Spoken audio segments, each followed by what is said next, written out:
नमस्कार दोस्तों, मैं राजीव रंजन आज लेकर आया हूं पॉलिटिकल साइंस का एक वीडियो। तो आज हम लोग पढ़ेंगे भारतीय संविधान में जो अनुसूची दिया गया है उसके बारे में। एक छोटा सा टॉपिक है लेकिन इसे हर एग्जाम में कुछ न कुछ क्वेश्चन पूछ ही देता है। तो आइए इसको समझते हैं। तो इसको समझने से पहले आप समझते हैं कि जब संविधान हम लोग का बन के तैयार हुआ था तो उस टाइम के संविधान को हम लोग कहते हैं मूल संविधान। कौन सा संविधान कहते हैं? मूल संविधान। और अभी के संविधान को कहते हैं हम लोग वर्तमान संविधान। वर्तमान संविधान। तो ये दोनों संविधान में बहुत अंतर देखने को मिलता है।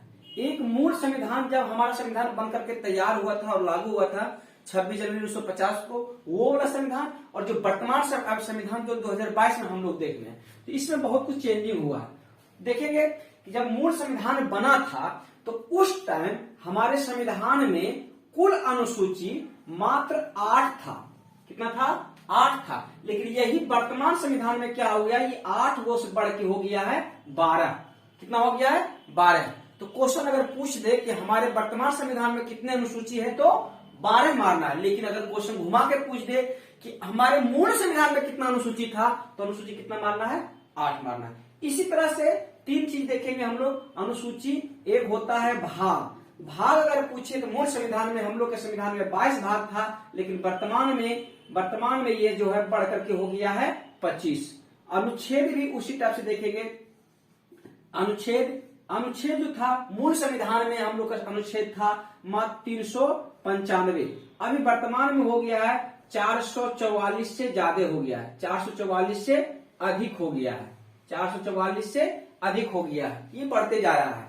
तो ये कंडीशन है। अगर क्वेश्चन पूछ दे कि हमारे संविधान के मूल संविधान में कितना भाग था तो 22 ही, और वर्तमान में 25। 22 तो हम लोग देखने को मिल जाते हैं, पढ़ते होंगे।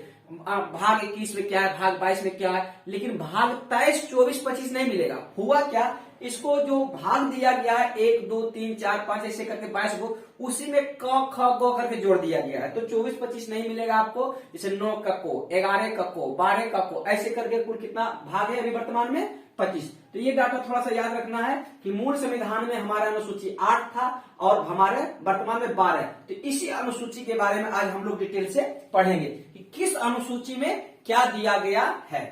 तो आइए देखते हैं इधर। तो हमारा देखेंगे सबसे पहले कि हमारा मूल जो संविधान था उसमें 8 अनुसूची था। उस 8 के बारे में पहले देख लेते हैं। तो पहला जो अनुसूची है, इस अनुसूची में कहा गया है भारत जो है, भारत राज्यों का एक संघ है। राज्यों का एक संघ है, अर्थात India is A union of state. यहां से ये अनुच्छेद 1 में भी यही कहा गया है।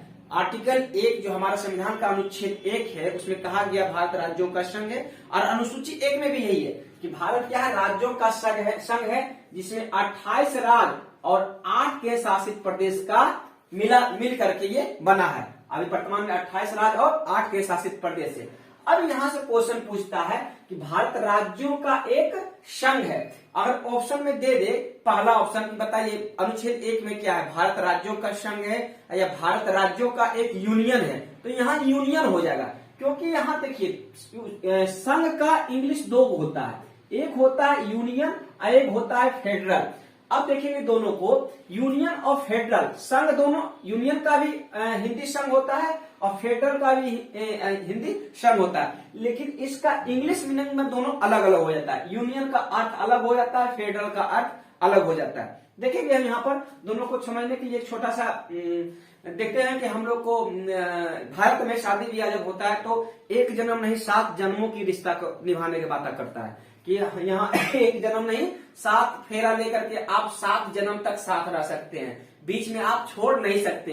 यही अगर अमेरिका की बात करें तो वहां क्या हो जाता है? 1 ही जन्म में 7 शादी कर लिया जाता है। तो अर्थात कहने का तात्पर्य यह हुआ कि भारत जो है, भारत क्या है? भारत ये राज्यों का एक संघ है, अर्थात यूनियन है। मतलब जो 28 राज्य और 8 के शासित प्रदेश इसमें शामिल हो गया है भारत में, वह अलग नहीं हो सकता है। वह भारत से अलग हो करके अपना देश नहीं बना सकता है। इसलिए यहाँ 7 जन्मों जन्मों का रिश्ता है, इसलिए यहाँ कोई राज्य भी अलग नहीं हो सकता। अब यही देखेंगे फेडरल। फेडरल में अमेरिका में देखे होंगे कि एक आदमी एक ही जन्म में 7 शादी कर लेता है। अर्थात कहने का तात्पर्य ये हुआ कि अमेरिका में 50 छोटे छोटे 50 गो राज्य मिलकर के एक देश बना है, और उस 50 राज्य का एक अलग संविधान है, एक उसका अलग झंडा है। वो क्या होता है, अगर वो चाहे तो उस अमेरिका से अलग हो करके एक नया देश बना सकता है। जिस तरह से एक आदमी वहां 7 गो शादी कर सकता है, वहां भी 50 गो राज्य अगर चाहेगा तो वो क्या होगा, अमेरिका से अलग हो करके और अपना संविधान, उसका पास अपना संविधान है ही, अपना झंडा है ही, तो वो अपना अलग हो सकता है। लेकिन भारत में ऐसा कंडीशन नहीं है, क्योंकि यहाँ क्या है, 7 जन्मों का रिश्ता है। और अमेरिका में सब लोग क्या होता है, अगर चाहे तो वो अलग होकर के अपना राज्य बना सकता है, अपना देश बना सकता है। भारत के लिए सभी के लिए 2800 राज्य और 8 के शासित प्रदेश के लिए एक संविधान एक झंडा। यहाँ 50 राज्य है तो 50 संविधान है, 50 सबका अलग अलग झंडा है। तो ये थोड़ा सा अंतर है यूनियन और फेडरल में।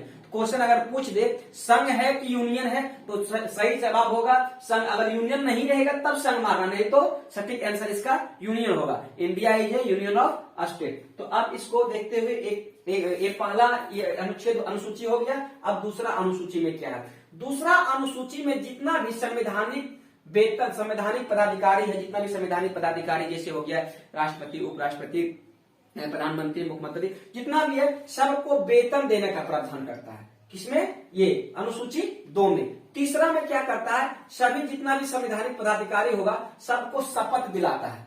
अब देखिए यहाँ से बड़ा कंफ्यूजन होता है। पहले सब लोग जितना भी विधेयक है, एमएलए है, एमपी, सब बोलता है पहले हमको वेतन दो, कितना वेतन देगा उसके बाद हम क्रिया खाएंगे।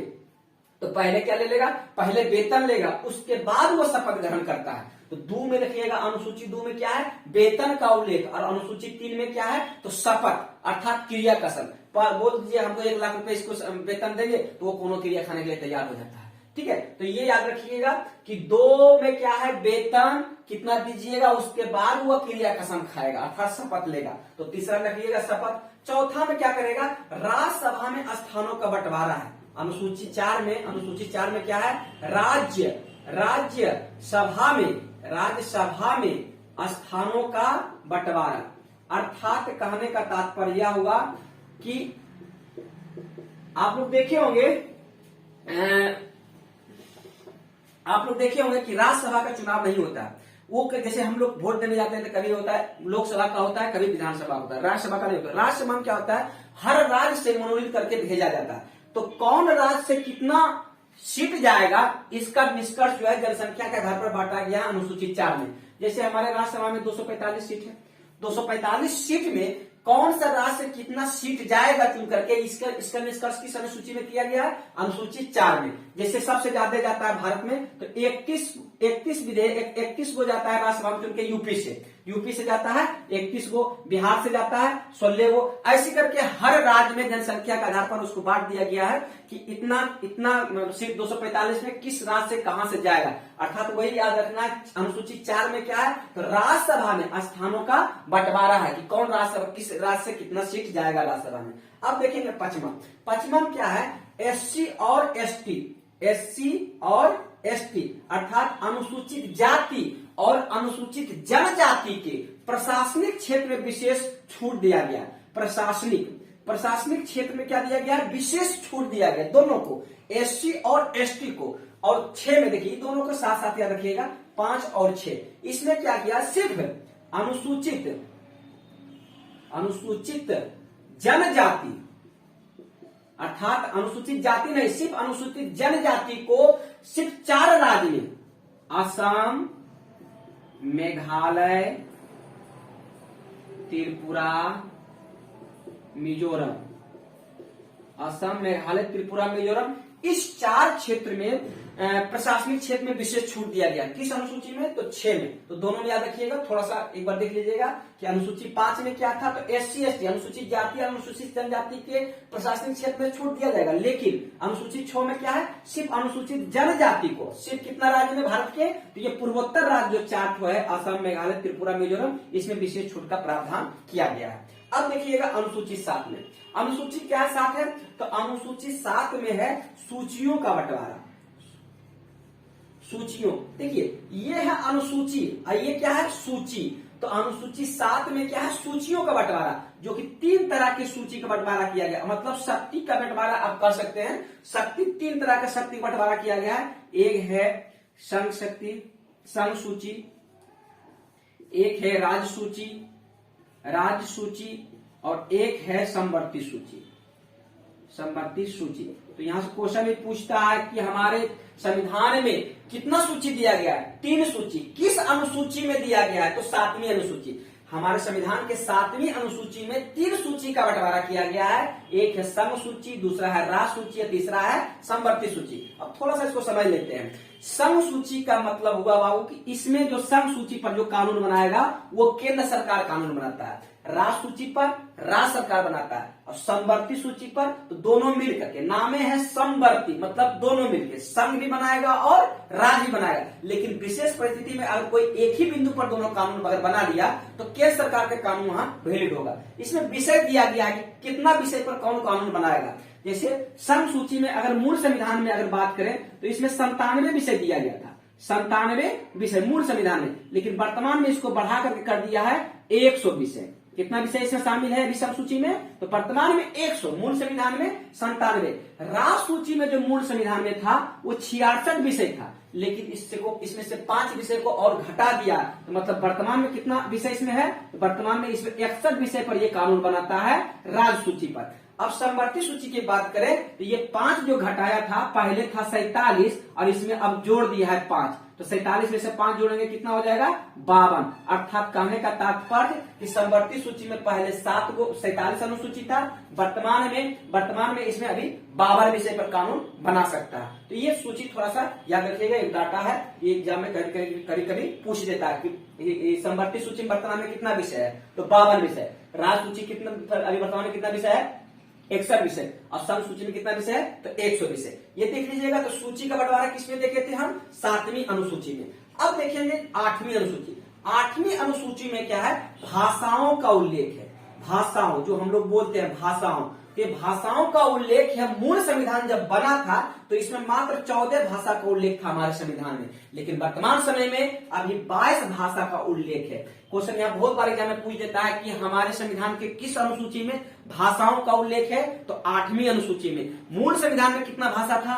14। वर्तमान संविधान में कितना भाषा है अभी? तो 22। अभी उसमें भी 22 भाषा में क्या अंग्रेजी हमारा 22 भाषा में शामिल है? तो मानना है नहीं, अंग्रेजी इसमें नहीं शामिल है। अब ये देख लिया है हम लोग कि 8 अनुसूची जो कि मूल संविधान में था, अभी वर्तमान में कितना अनुसूची है?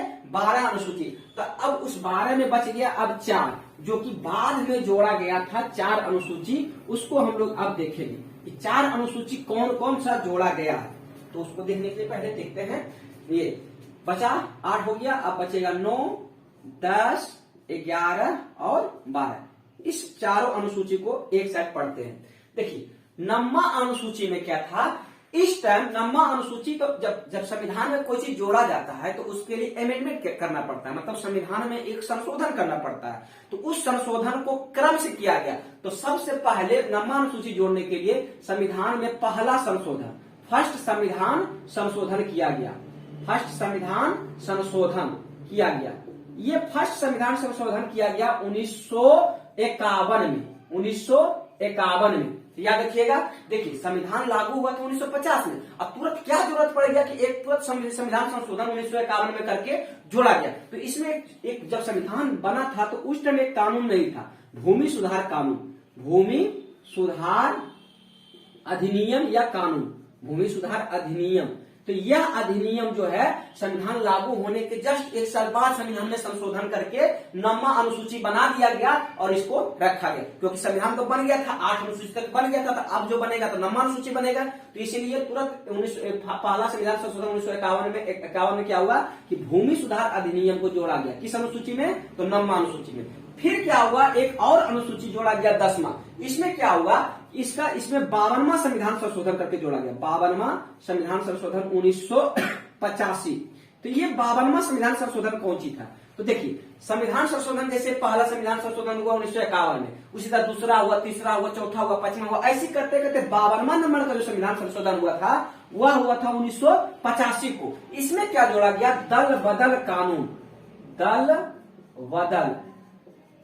बदल कानून, यह जो है विधेयक और संसदों पर लागू होता है। पहले क्या विधेयक होता था, जीतने के बाद इस पार्टी से उस पार्टी में चला जाता था, इसलिए ऐसा ना हो इसलिए एक कानून बनाया गया जिसको नाम हम लोग कहते हैं दल बदल, जो भगोड़ा होता था एमएलए और एमपी, कभी इस पार्टी में कभी उस पार्टी में। इसके लिए कानून बना दिया है कि कोई भी एक विधेयक इस दल से उस दल के नहीं जाएगा, उसके लिए एक कंडीशन लगती है, एक कानून बना दिया जिसको हम लोग कहते हैं दल बदल। तो इसको याद रखना है, 2 से 10, 2 से दल बदल कानून। और एक पढ़ेंगे अब 11वां 12वां, ये दोनों एक ही है, इसको थोड़ा सा समझेंगे।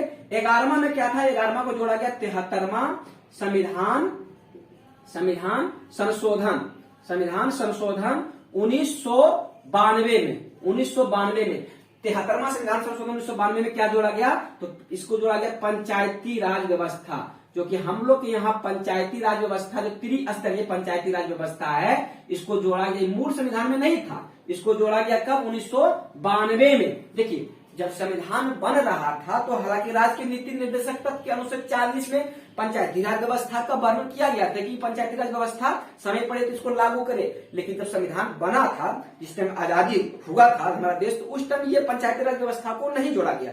इसके लिए कंडीशन था कि अगर उस टाइम पंचायती राज व्यवस्था को लागू कर देता तो हमारा देश में जनता उतना शिक्षित नहीं था, इसको क्या सही से पालन नहीं कर पाता, जिसकी लाठी उसकी भैंस हो जाता। इसलिए जब 1992 में हुआ क्या कि अब जब सब जनता संविधान को समझने लगा, सब लोग शिक्षित हो गया, तो सोचा कि नहीं इसको पंचायती राज व्यवस्था को जोड़ा जाए। तो यह जोड़ा गया कब, 73वां संविधान संशोधन कर करके 1992 में पंचायती राज व्यवस्था को जोड़ा गया, जो ग्रामीण स्तर पर देखने को मिलता है। अब क्या हुआ, तो एक ग्रामीण स्तर का होगा, शहरी स्तर के लिए क्या था, तो इसमें फिर एक अमेंडमेंट किया गया 74वां संविधान संशोधन 1992 में। इसमें क्या जोड़ा गया, नगर पालिका। देखिए ग्रामीण स्तर के लिए तो पंचायत व्यवस्था, लेकिन शहरी स्तर के लिए क्या जोड़ा गया, नगर पालिका। दोनों को 1993 में दोनों लागू हुआ, जोड़ा गया था 1992 में, लेकिन दोनों लागू हुआ 1993 में। तो ये थोड़ा सा आप याद रखिएगा, एक बार फिर से इसको रिकॉल कर देते हैं, टोटल आपको याद हो जाएगा। देखिए पहला में क्या था कि भारत राज्यों का एक संघ है जिसमें 28 राज्य और 8 केंद्र शासित प्रदेश का उल्लेख है। दूसरा में क्या देखे थे कि सभी जितने संवैधानिक पद पर होगा सबको वेतन देने का अधिकार, वेतन कितना मिलेगा इसका उल्लेख अनुसूची 2 में। तीसरा में क्या दिया कि सबको अब वेतन मिल गया तब वो क्रिया कसम खाएगा, मतलब तीसरा में क्या है, शपथ है। उसका चौथा में क्या, शपथ क्रिया कसम खा लिया, उसको कहा भेज दिया राज्यसभा मतलब स्थानों का बंटवारा, कौन राज्य से कितना सीट जाएगा राज्यसभा में। पांचवा छठा एक साथ देखेंगे। पांचवा में क्या था कि अनुसूचित जाति अनुसूचित जनजाति के प्रशासनिक क्षेत्र में विशेष छूट का प्रावधान दिया गया था। फिर छठा में क्या देखेंगे, सिर्फ अनुसूचित जनजाति के 4 राज्यों में विशेष छूट प्रशासनिक क्षेत्र में, असम, मेघालय, त्रिपुरा और मिजोरम।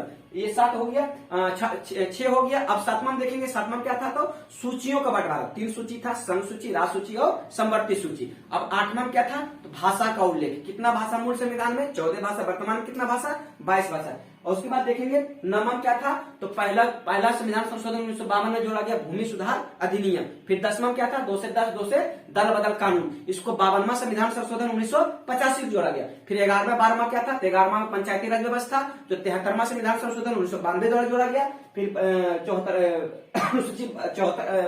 12 में क्या था, 74वां संविधान संशोधन, इसमें क्या जोड़ा गया, नगर पालिका। तो इस टाइप से हमारा ये 12वां अनुसूची खत्म होता है। अगर आपको वीडियो अच्छी लगता है तो लाइक जरूर करें।